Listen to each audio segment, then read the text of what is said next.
أعوذ بالله من الشيطان الرجيم بسم الله الرحمن الرحيم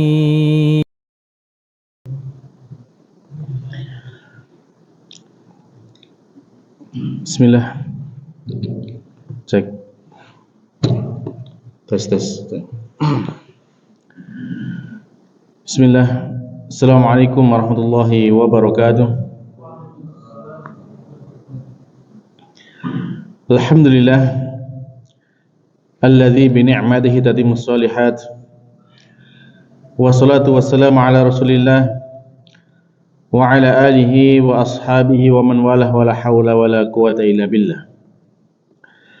Alhamdulillah, ma'asyiral muslimin jamaah Masjid Babus Salam yang dimuliakan Allah Subhanahu wa taala. Kita bersyukur kepada Allah Subhanahu wa taala atas segala limpahan nikmat yang Allah berikan kepada kita. Yang dengan nikmat-nikmat itu maka amal ibadah bisa kita sempurnakan.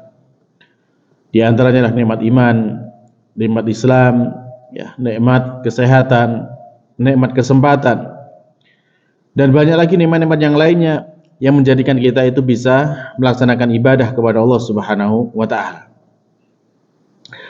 Para jamaah sekalian yang dimuliakan Allah Subhanahu wa taala, termasuk di antara nikmat yang Allah berikan kepada kita bahwasanya di kesempatan kali ini ya, ketika kita ya diberikan guyuran rahmat Allah taala berupa hujan, kita masih diberikan kesempatan untuk bisa hadir dalam majelis ilmu.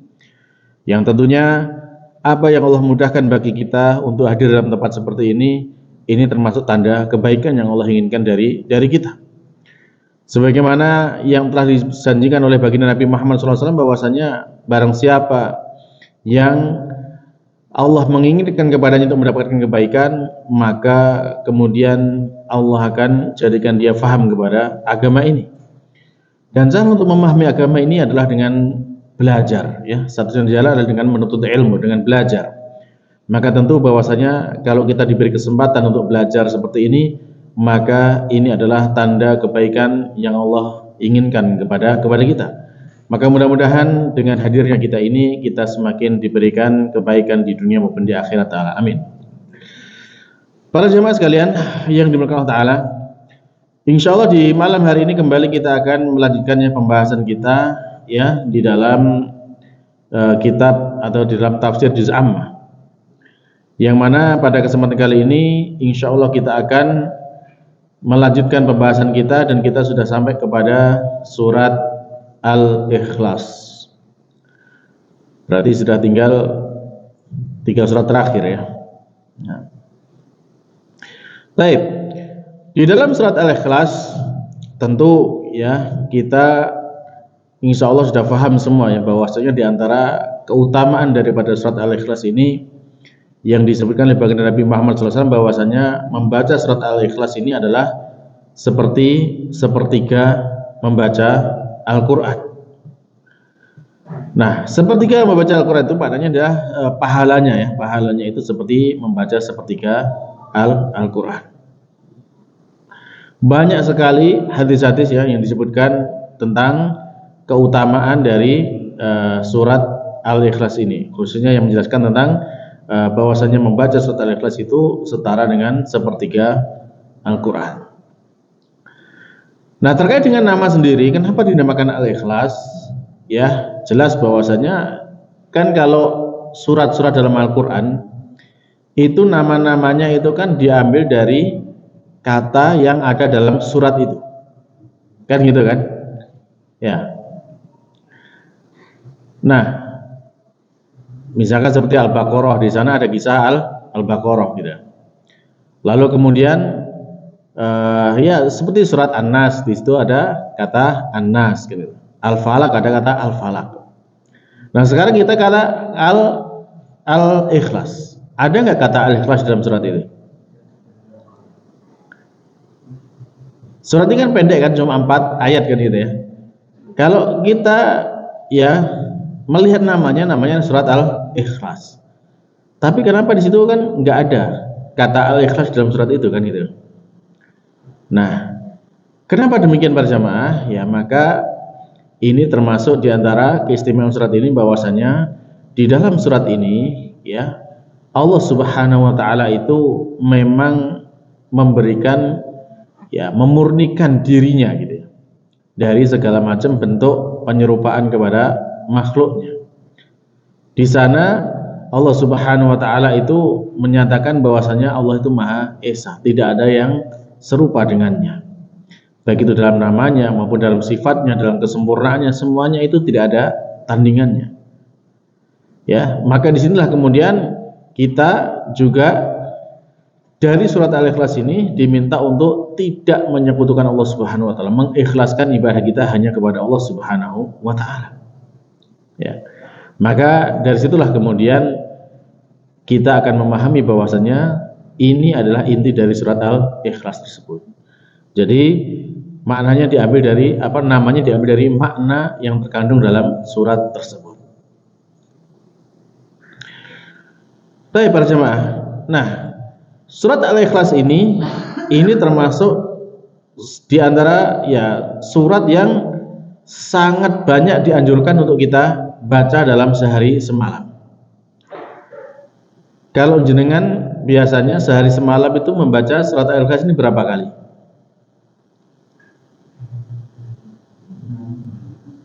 Enam kali. Yang lain berapa kali? Ya, berapa kali dibaca? Setiap salat sunat rawatib berarti 5 kali.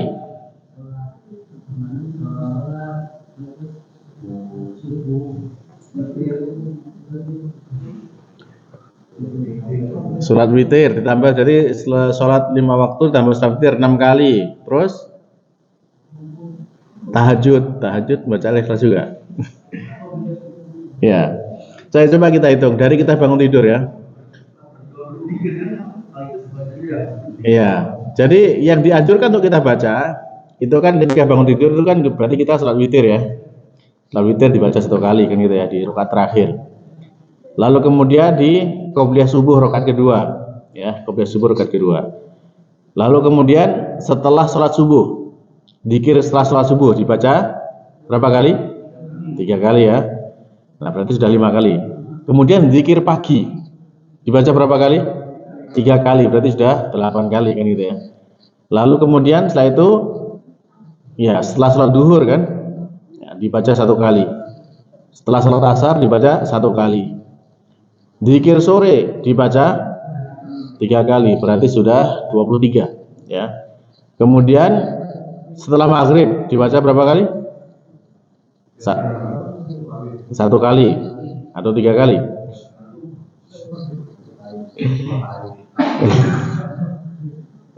Baik, ya ada 1 ya, boleh lah 1 berarti 20 berapa? 24 gitu kan. Terus kemudian setelah Isya 1 kali kan gitu kan. Ya, kemudian masih ada lagi. Sebelum tidur berapa kali? 3 kali. Berarti semuanya ada 28 ya, kira-kira itu yang kita ketahui. Ada 28 kali kita membaca dalam sehari semalam surat Al-Ikhlas. Ini kan luar biasa ya. Kita dianjurkan membaca diulang segitu banyaknya surat Al-Ikhlas ini. Tadi belum ada kita sebutkan salat ba'diyah maghrib. Ya, salat ba'diyah maghrib itu juga dianjurkan kita baca, berarti 29 ya gitu. Ya. Jadi banyak sekali kita dianjurkan untuk membaca ya surat Al-Ikhlas ini. Nah, ini menunjukkan betapa pentingnya surat Al-Ikhlas ini. Suratnya pendek, cuma 4 ayat gitu. Tapi begitu pentingnya kita disuruh membaca diulang-ulang dalam sehari semalam itu segitu banyaknya. Paling nggak tadi 29 kali yang sudah kita hitung kan gitu ya. Nah, maka di sini para jemaah sekalian yang dimuliakan Allah Subhanahu wa taala, kalau kita mau ya mengambil faedah dari surat ini, meskipun pendek, ya tentu di sana itu ada banyak sekali faedah-faedah yang bisa kita dapatkan. Nah, baik, kita baca dulu suratnya ya, surat Al-Ikhlas ini. Dalam surat Al-Ikhlas Allah Subhanahu wa taala berfirman, A'udzu billahi minasy syaithanir rajim. Bismillahirrahmanirrahim. Qul huwallahu ahad, Allahus samad, lam yalid wa lam yulad wa lam yakul lahu kufuwan ahad. Semoga Allah Ta'ala memberikan keberkahan kepada kita dari ayat yang kita baca. Amin. Para jemaah sekalian yang diberkahi Allah Ta'ala, surat Al-Ikhlas ini suratnya pendek, hanya 4 ayat. Tetapi ini termasuk surat yang paling agung selain Al-Fatihah. Ya. Dan sudah kita sebutkan dalam sehari semalam, kita dianjurkan mengulang-ulang membaca surat Al-Ikhlas ini. Dan Nabi Muhammad SAW yang mengajarkan kepada kita bahwasanya membaca surat Al-Ikhlas ini pahalanya setara dengan membaca sepertiga Al-Quran. Al-Imam An-Nawawi Asy-Syafi'i rahimahullah ta'ala, beliau mengatakan bahwasanya kenapa membaca Al-Ikhlas itu kok seperti sepertiga Al-Quran? Maka beliau menjelaskan bahwasanya Al-Quran itu ya yang Allah turunkan kepada kita, di dalamnya itu dibagi menjadi 3 bagian. Ya, ada 3 bagian dari surat atau dari ayat yang Allah turunkan itu. Bagian yang pertama berisi hukum-hukum, al-ahkam, ya, berisi hukum-hukum. Lalu yang kedua adalah berisi aqaid, akidah, keyakinan-keyakinan kita yang harus kita imani. Dan yang ketiga berisi tentang kisah-kisah dan kabar-kabar, ya, berita-berita yang Allah turunkan kepada kita dalam Al-Quran. Nah, maka yang bagian akidah tadi itu kalau dikumpulkan, ya maka disarikan dalam surat Al-Ikhlas ini. Bagaimana kita mengimani, percaya kepada Allah dengan kepercayaan yang benar. Maka itulah kemudian ya pahalanya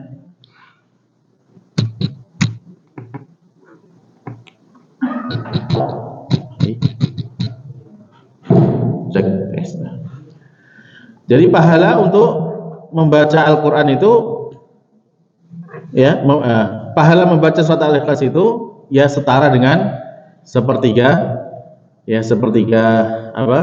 Al-Quran gitu ya.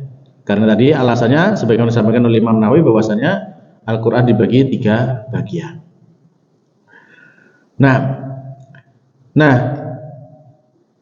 pertanyaan berikutnya berjamaah, ketika Allah menurunkan surat ini, apa sebabnya kok Allah sampai menurunkan surat Al-Ikhlas yang begitu agung ini? Pernah dengar sebabnya kenapa?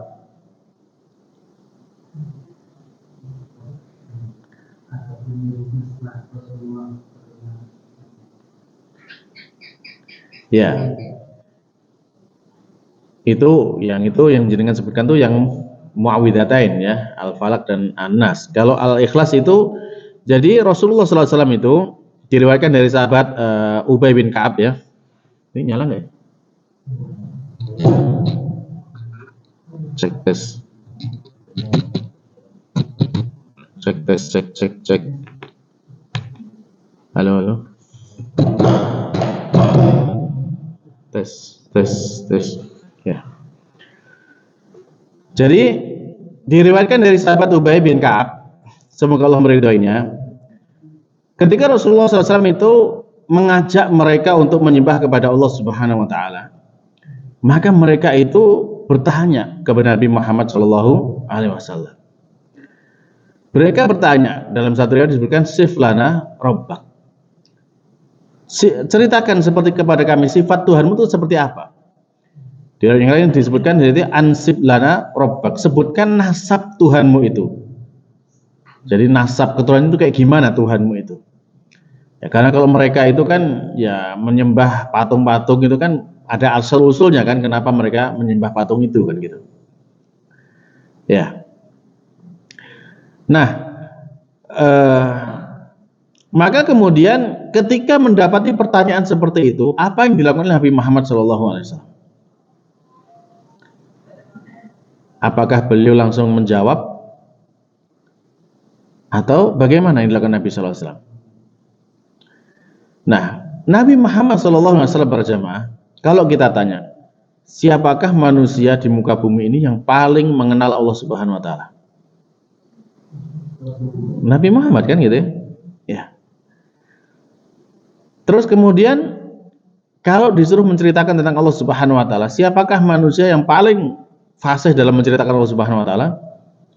Ya Nabi Muhammad SAW. Tapi ini ketika sekarang Nabi Muhammad ditanya sama orang-orang kafir, orang-orang musyrik.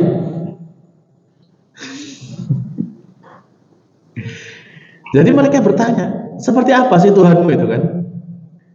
Maka kemudian Nabi Muhammad SAW itu tidak langsung menjawab, padahal beliau adalah orang yang paling mengerti tentang Allah Subhanahu wa taala.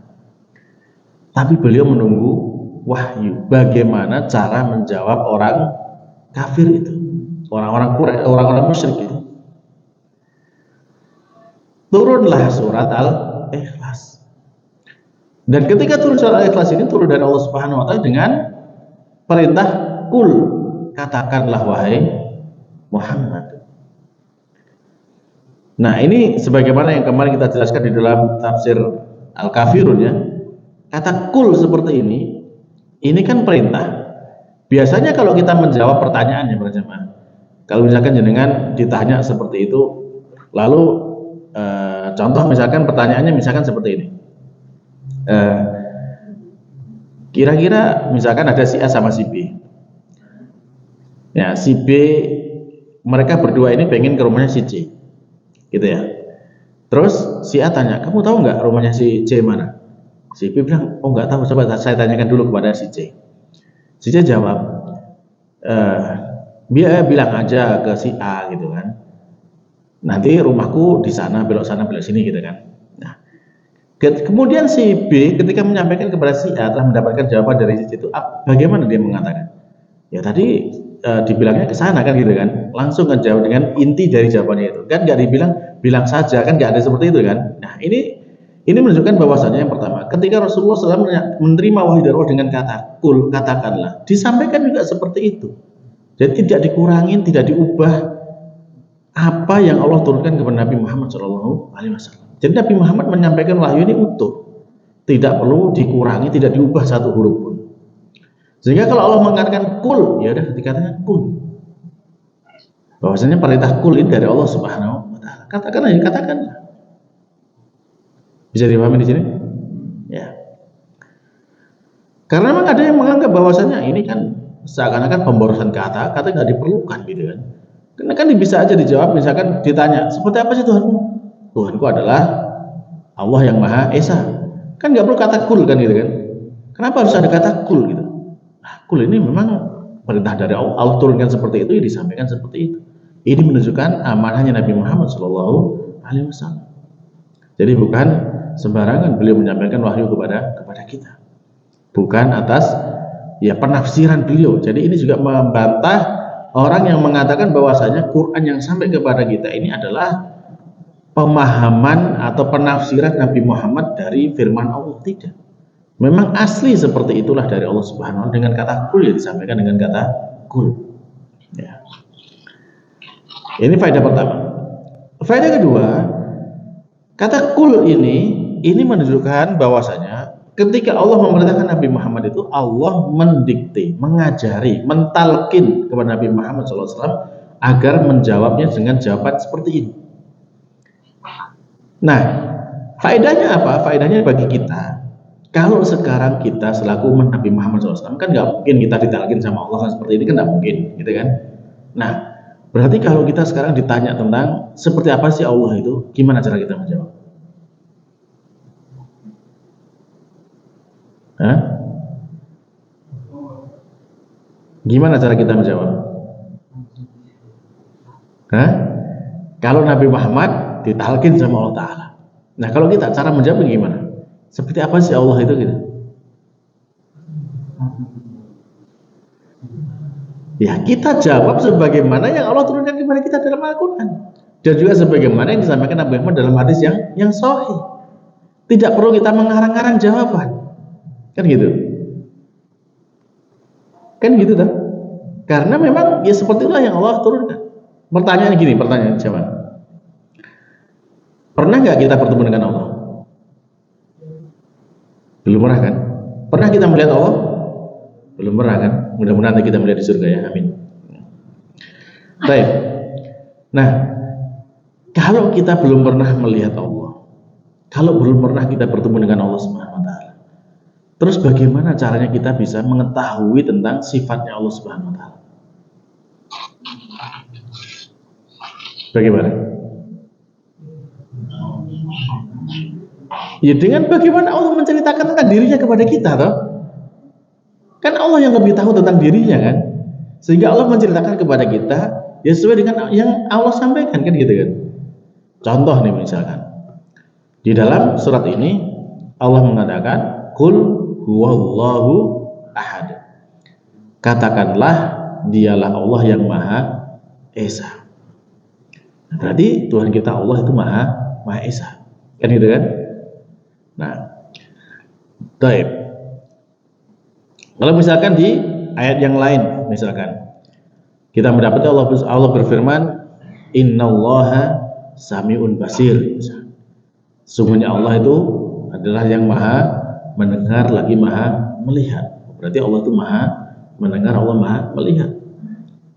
Itu kan nama yang mengandung sifat kan gitu kan. Nah, terus misalkan di dalam ayat yang lainnya ya Allah itu menyebutkan ya sifatnya di dalam surat Ar-Rahman misalnya Dzul Jalali wal Ikram ya wa yabqa wajhu rabbika dzul jalali wal ikram. Berarti di situ Allah punya wajah kan itu kan, Allah punya wajah. Terus kemudian ya kita percaya nggak Allah punya wajah? Kenapa kok kita percaya?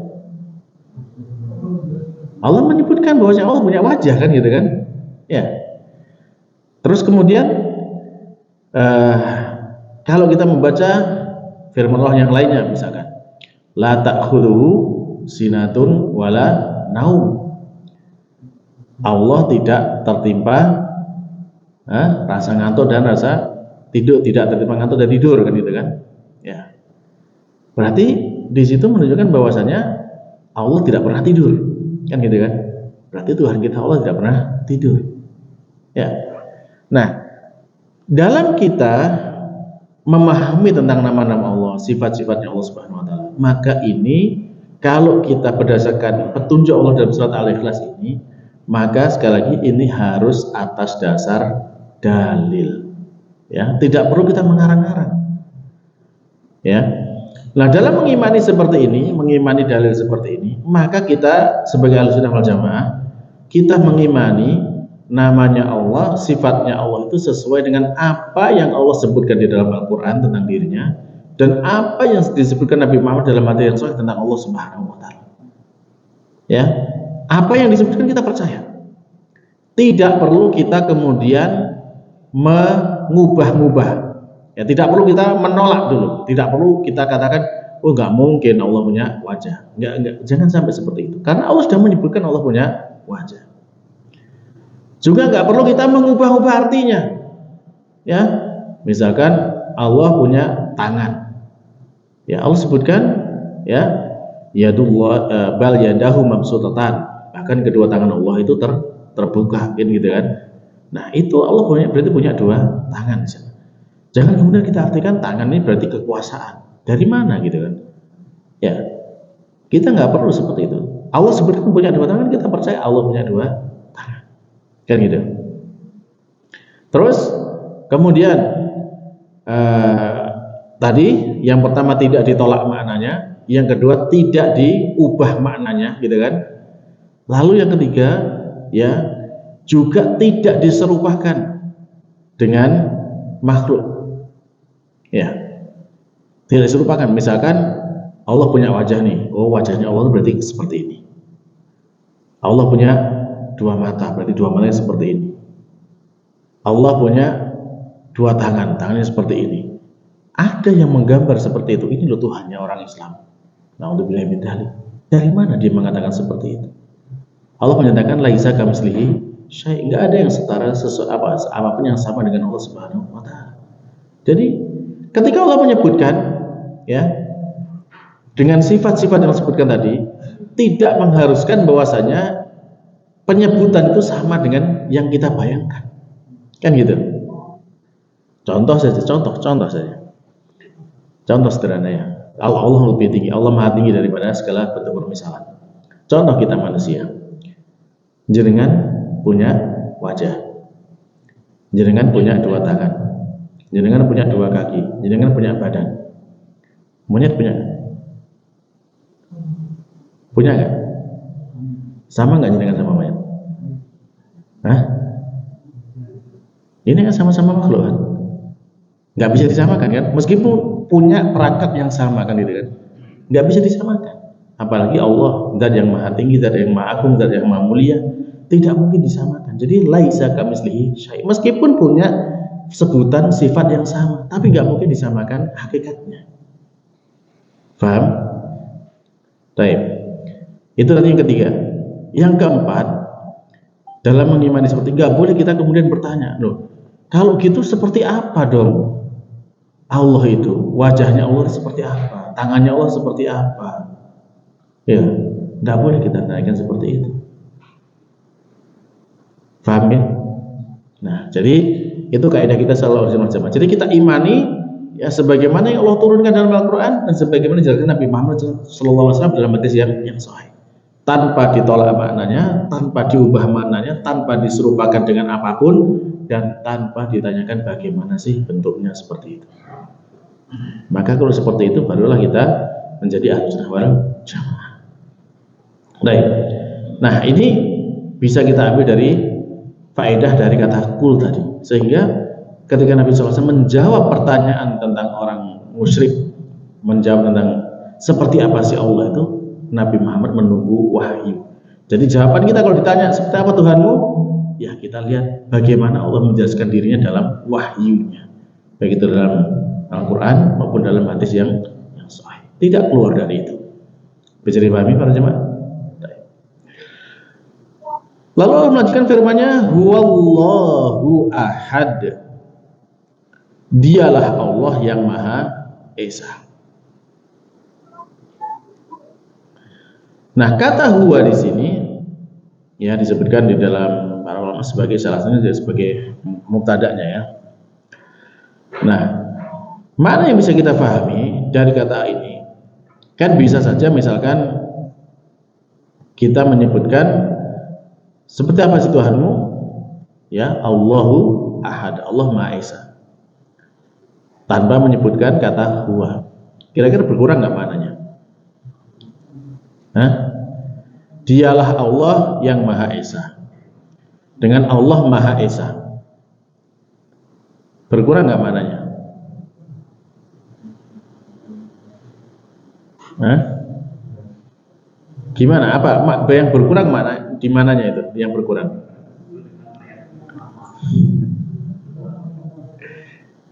Terus apa faedahnya kata huwa di sini? Kenapa enggak Allahu ahad aja gitu? Kenapa harus ada huwallahu ahad? Jadi bedanya apa sih? Dialah Allah yang Maha Esa, Allah yang Maha Esa. Jadi huwallahu ahad dan Allahu ahad.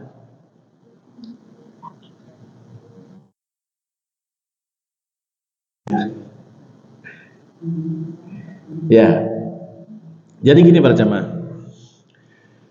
Di antara faedah yang disampaikan oleh para ulama, maka memang ada sih orang yang mengatakan bahwasanya ini sebenarnya nggak perlu tambahan kata huwa gini kan. Nggak ada faedahnya. Tapi kalau itu dikatakan seperti itu, ini bukan Quran namanya. Al-Quran tidak ada kata yang tidak berfaedah. Satu huruf pun dalam Al-Quran semuanya pasti punya faedah. Jadi nggak mungkin dihilangkan. Nah, di antara penjelasan para ulama bahwasanya ketika ada penyebutan kata huwa di sini, ini adalah sebagai huwa tanbih. Tanbih itu apa? Memberikan jeda di sana. Jadi kan Nabi Muhammad ditanya, seperti apa Tuhanmu? Maka beliau mengatakan, katakanlah dia itu ya, dengan ada seperti itu kan, itu menunjukkan bahwa orang itu menjadi perhatian. Ya, Ada jeda di situ berarti menunjukkan menarik perhatian dari orang yang bertanya tadi. Bisa dipahami ya? Jadi dia itu Allah yang Maha Esa. Jadi antara faedahnya adalah sebagai bentuk menarik perhatian di sana. Menarik perhatian orang yang bertanya.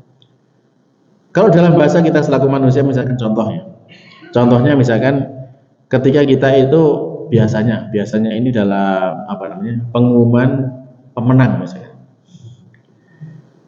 Pengumuman pemenang itu misalkan diumumkan sama MC yang mendapatkan juara 1 kali ini adalah si fulan. Kira-kira seperti menarik ya? Beda kan misalkan MC itu menyampaikan pemenangnya adalah ya fulan, baru ada perasaan menunggu kan itu kan. Itu di antara faedahnya. Jadi ada tambahan kata huwa sebagai bentuk tanbih, memberi perhatian bagi orang-orang untuk memperhatikan jawabannya itu apa. Kan mereka bertanya kan, seperti apa Tuhanmu? Kan itu kan. Kul, katakanlah huwa Allah. Huwa dia itu Allahu Ahad, Allah yang Maha Esa. Bisa dipahami ya? Baik. Nah, Allah yang Maha Esa, ya.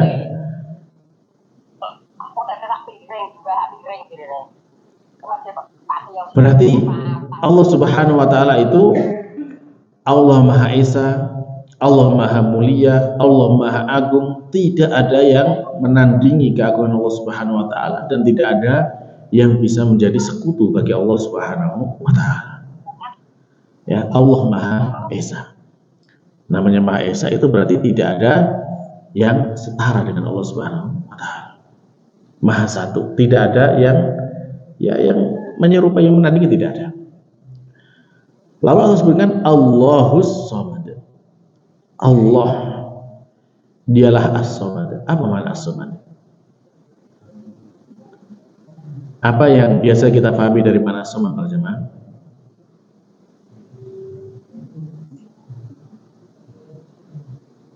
Kan surat Al-Ikhlas sering kita baca kan? Allah qul huwallahu ahad, Allahus Samad. Apa yang biasa kita pahami dari mana As-Samad?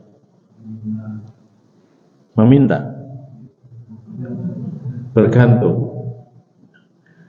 Kalau kita lihat ya apa yang dijelaskan oleh sahabat Abdullah bin Abbas radhiyallahu anhu, beliau itu menjelaskan mana As-Samad itu bahwasanya beliau menjelaskan huwal kamil fi ilmihi, al-kamil fi hilmihi, al-kamil fi izzatihi, al-kamil fi qudratihi ila akhiri ma dzikra fil asar. Jadi Allah Subhanahu wa taala sebagai zat yang maha sempurna dalam ilmunya, maha sempurna dalam kasih sayang, dalam kesantunannya, maha sempurna dalam kemuliaannya, maha sempurna di dalam kekuasaannya, maha sempurna dalam segala hal yang bisa disebutkan tentang Allah Subhanahu wa taala. Dan kemudian karena Allah maha sempurna dalam segala itu, maka Allah tidak butuh kepada selainnya sedikit pun, tidak butuh kepada makhluknya sedikit pun, karena Allah sudah maha sempurna. Tidak ada yang kurang dalam diri Allah Subhanahu wa taala. Dalam segala hal kebaikan tidak ada yang kurang di sana. Dan kemudian dari situlah kemudian karena Allah itu maha sempurna dalam segala halnya, maka di sanalah semua makhluk itu bergantung dan butuh kepada Allah Subhanahu wa taala. Dalam segala hajat kita, dalam segala kebutuhan kita itu butuh kepada Allah Subhanahu wa taala. Sehingga para jemaah, kalau kita membaca ayat ini Allahus Samad, kita hadirkan apa yang menjadi kebutuhan kita. Kita butuh hidup, kita butuh makan, kita butuh rezeki, kita butuh yang lainnya. Ini semuanya tanpa kita bergantung hanya kepada Allah Subhanahu wa taala. Allah zat yang maha sempurna di situ. Kalau kita misalkan butuh kekayaan, ya kita bergantung kepada Allah yang maha kaya, kan itu kan. Paling sempurna kekayaannya ya Allah Subhanahu wa taala. Tidak akan berkurang meskipun sebanyak apapun yang kita minta. Kan itu. Kita pengen apa aja, kita butuh apa aja, kita ingat bahwasannya Allahus Samad. Allah yang menjadi tempat kita memohon, tempat kita bergantung ya untuk memenuhi hajat-hajat kita. Jadi kita semuanya ini para jamaah, kalau kita mengimani dengan As-Samad ini, ya kita percaya bahwasanya Allah adalah zat yang maha sempurna dalam segala sifatnya, dan kita selaku makhluk itu semuanya butuh kepada Allah Subhanahu wa taala untuk memenuhi segala hajat kita. Adakah yang bisa setara dengan Allah Subhanahu wa taala? Tidak mungkin. Ya, tidak mungkin ada yang bisa menyatai makna dari mana Allahus. Ya, segala makhluk itu butuh kepada Allah Subhanahu wa taala. Dan kita para jamaah, ya, sekiranya kita, contoh saya simpel saja sebenarnya, contoh para jamaah. Sebagai bentuk kita itu butuh kepada Allah Subhanahu wa taala untuk kita hidup saja ini. Ya. Kita hidup ini kan ada yang mengatur supaya kita bisa hidup. Contohnya misalkan apa? Contohnya jantung kita dah. Jantung kita ini kan terus berdetak. Bisa nggak kita kendalikan? Misalkan kita bilang, jantung, kamu berdiri berdetak, capek kamu. Bisa nggak seperti itu? Nggak bisa kan? Ya. Dan siapa yang menggerakkan itu semuanya? Allah Subhanahu wa taala. Allah yang mengatur supaya jantung kita tetap bisa berdetak. Makanya kalau kita ya melihat kepada doanya Nabi Muhammad SAW itu kan diantaranya bahwasanya beliau itu ya Hayyu ya Qayyum, ya doa beliau ya rahmatika astaghis asli syani wa takil ilang fujan terpada ain. Sejenak, sekejap mata pun itu nggak mungkin kita lepas dari pertolongannya Allah Subhanahu wa taala. Lah kalau misalkan Allah ya melepaskan jantung kita sekejap saja, apa yang terjadi? Enggak Allah urusi jantung itu gitu. Bisa kita menghidupkan jantung itu? Iya. Ya kalau Allah nggak izinkan nggak bisa, kan gitu kan? Ya makanya kita nggak bisa sekejap mata pun nggak bisa lepas dari Allah Subhanahu wa taala. Nah di sinilah kemudian kita harus ingat kalau kita membaca Allahus Samad, dari segala hajat kebutuhan kita itu bergantung kepada Allah Subhanahu wa taala. Ya. Baik. Dan di sini pula para jamaah bahwasanya kita juga dianjurkan untuk banyak berdoa kepada Allah Subhanahu wa taala, banyak meminta kepada Allah Subhanahu wa taala. Dan Allah itu berjamaah tidak seperti kita, ya. Kita itu kalau dimintain bantuan, dimintain tolong gitu, sumpek nah. Kita aja masih banyak butuhnya gitu kan, diminta-minta jadi sumpek kan gitu ya. Tapi kalau Allah Subhanahu wa taala malah senang kalau kita minta. Bahkan kalau mintanya kita istilah itu apa ya, kalau bahasa orang-orang itu ngeyel gitu lah, bahasanya itu sampai kayak apa, tantrum lah gitu ya kalau nggak dikasih misalkan seperti itu. Kalau kita minta kepada Allah itu tidak masalah gitu. Kita maksa minta kepada Allah Subhanahu wa taala. Ya, apa yang menjadi hajat kita mintakan kepada Allah. Dan Allah senang dengan kalau kita meminta kepada. Dan justru kalau ada orang yang sampai dia tuh nggak mau minta kepada Allah, nggak mau bergantung kepada Allah, Allah katakan sebagai orangnya apa? Sombong. Ya, ud'uni astajib lakum. Innal ladzina yastakbiruna 'an ibadati sayadkhuluna jahannama dakhirin. Jadi mintalah, berdoalah kepadaku, aku kabulkan apa yang kalian minta. Dan sebenarnya orang-orang yang sombong itu, ya mereka akan masuk ke dalam neraka di dalam keadaan hina gitu. Nah maka di sini para jemaah ya pentingnya ya kita memahami makna Allahus Samad. Jadi kalau kemudian, nah termasuk juga para jemaah, kalau kita sudah punya Allahus Samad, Allah tempat kita bergantung. Tadi makna awalnya Allah Maha Sempurna, kan gitu kan, dalam segala sifatnya. Dan kemudian kita selaku makhluk butuh kepada Allah dalam segala keadaan kita. Nah, kalau kita bergantungnya kepada yang maha sempurna, kira-kira masihkah kita putus asa? Gimana para jemaah? Masihkah kita putus asa dari ya mengharap kepada Zat yang maha sempurna ini? Ya seharusnya tidak gitu. Masihkah kita perlu merasa stres gitu kan? Karena ya kita punya Allah yang maha sempurna, yang kita bergantung kepadanya, tentunya kita nggak harus seperti itu kan. Kita yakin bahwasanya ya Allah Subhanahu wa taala itu bisa memenuhi apa yang menjadi hajat kita. Ya kalau ternyata kok belum, lagi bagaimana? Ya itu termasuk bagian dari ujian, sabarlah kita kan. Nggak boleh kemudian kita mengatakan, wah aku udah berdoa kayak gini, tapi Allah nggak pernah mengabulkan. Nah ini saya putus asa. Ini menjadi sebab ya tidak dikabulkannya doa kita kepada Allah Subhanahu wa taala. Baik. Jadi itulah para jemaah, apapun masalah kita punya banyak masalah ya. Punya banyak masalah kita, sepakat? Ya, banyaklah masalah kita ya. Selama kita hidup, kita itu pasti punya masalah. Jadi kalau nggak ingin punya masalah, ya jangan hidup gitu ya. Kalau selesai hidup pun masih ada masalah, masih ada fitnah kubur kan nanti kan. Ya. Jadi nggak boleh bunuh diri ya. Kan banyak orang yang ketika berat masalahnya kemudian milih jalan bunuh diri, ya tambah masalah itu. Sampai di neraka pun akan dihukum dengan caranya dia bunuh diri kan gitu. Nggak selesai masalahnya. Jadi bunuh diri bukan untuk menyelesaikan masalah, ya. Nah, cara menyelesaikan masalah ya kita kembali kepada Allah Subhanahu wa taala. Maka selesailah masalah kita insyaallah. Baik. Baik, lalu Allah melanjutkan firman-Nya, lam yalid. Allah tidak beranak. Ya ini saya tawarkan kepada jamaah. Ini kita bahas singkat saja atau diperpanjang pembahasannya untuk sisa ayat. Kalau sebenarnya diperpanjang masih bisa satu pertemuan sendiri 2 ayat ini kan gitu kan. Gimana, dipendekkan aja atau dipanjangkan gitu pembahasannya? Kalau dipanjangkan kita sambung di pertemuan berikutnya gitu. Kalau misalkan cukup dipendekkan sampai di sini aja, ya udah kita pertemuan berikutnya ganti surat gitu. Bagaimana? Diselesaikan aja? Surat Al-Ikhlas? Baik, berarti lam yalid walam yulad. Ya.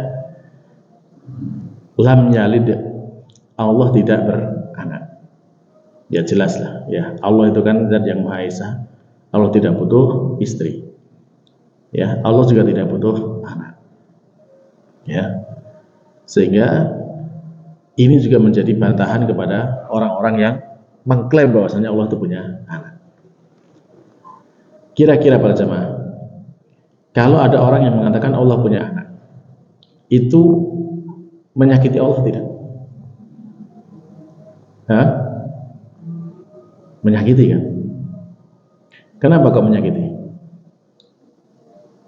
Karena itu nggak layak, suatu nggak pantas bagi Allah Subhanahu wa taala. Sebagai gambaran bersama, sebagai contoh misalnya, kita ini sebagai manusia, ya, manusia itu kan kalau punya anak termasuk di antara kesempurnaan manusia itu. Karena orang yang nggak punya anak berarti kan punya kekurangan di sana.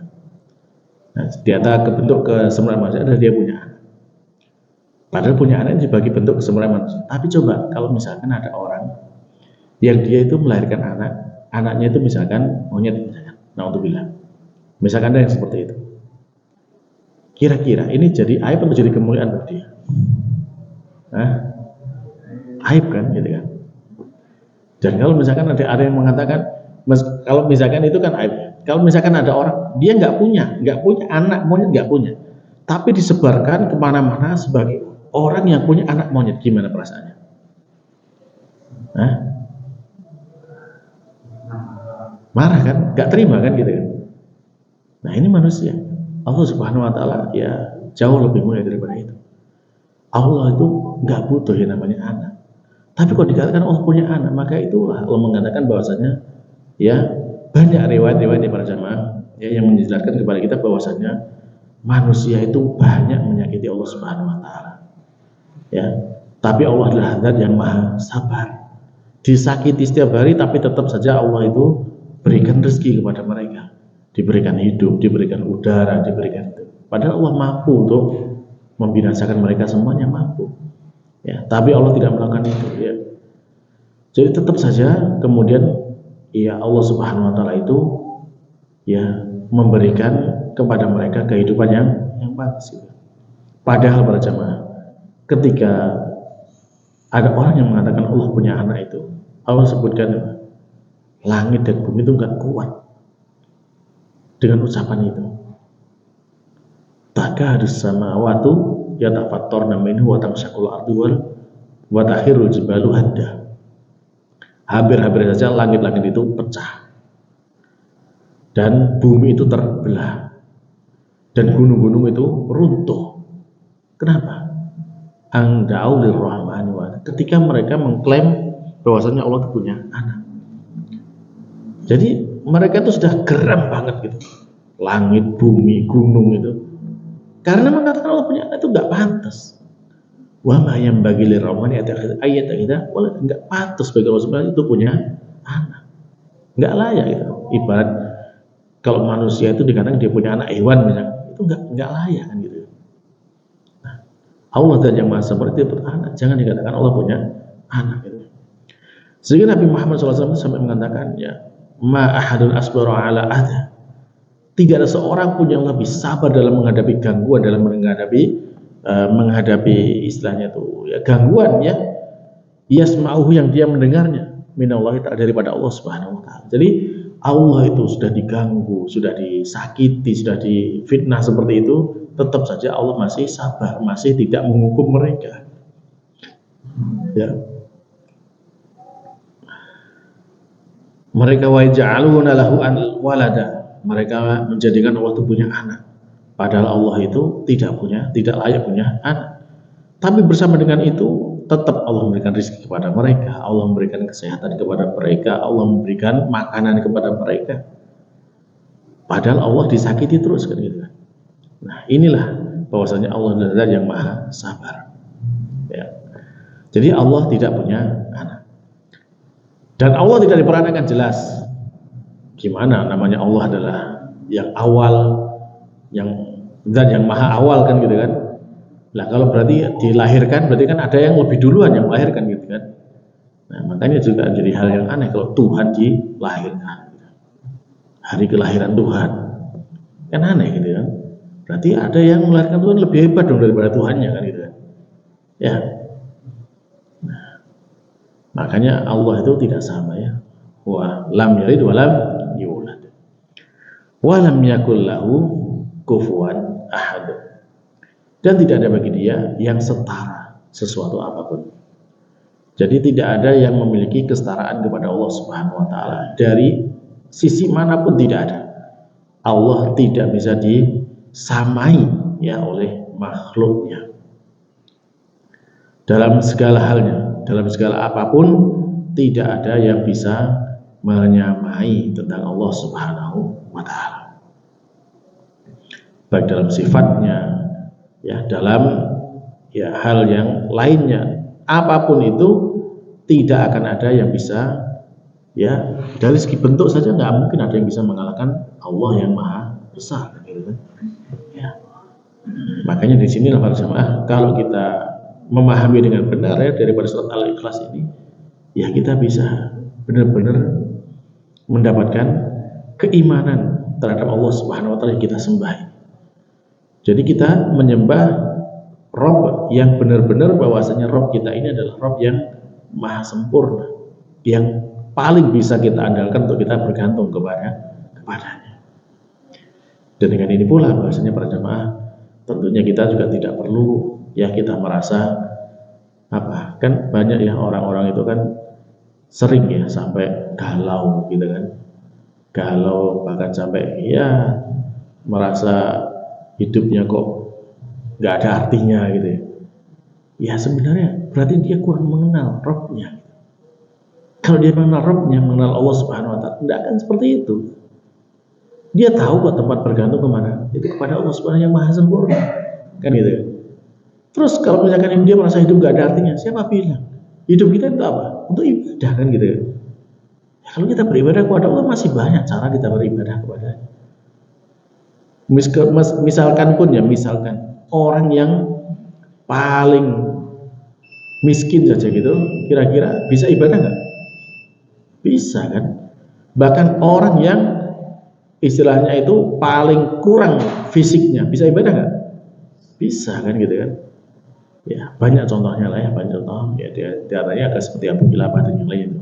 meskipun memiliki kekurangan fisik yang luar biasa, tetap saja mereka ahli ibadah. Maka dari sini para jamaah, ya, kalau kita sekali lagi bahwasanya memang banyak sekali sebenarnya faedah-faedah yang bisa kita ambil dari surat Al-Ikhlas ini, ya. Tapi karena waktunya sudah habis, ya, kita mungkin cukup dulu sampai di sini aja. Ya, mudah-mudahan dengan apa yang kita ambil faedah ini, ya, menjadikan kita mendapat pelajaran sedikit pemahaman bagaimana kita mengambil faedah dari surat Al-Ikhlas yang terus kita baca dalam sehari semalam berulang-ulang ini. Baiklah para jemaah, mungkin sekian dulu yang bisa kita sampaikan pada kesempatan kali ini. Semoga bermanfaat untuk diri saya dan juga untuk para jemaah sekalian, dan semoga Allah Ta'ala, ya, menerima menjadi amal soleh dan mengampuni segala kekurangan kita. Dan akhirnya kita tutup dengan doa kafaratul majelis. Subhanakallahumma rabbana wa bihamdika asyhadu an la ilaha illa anta astaghfiruka wa atubu ilaik. Wassalamualaikum warahmatullahi wabarakatuh. لئن شكرتم لأزيدنكم ولئن كفرتم إن عذابي لشديد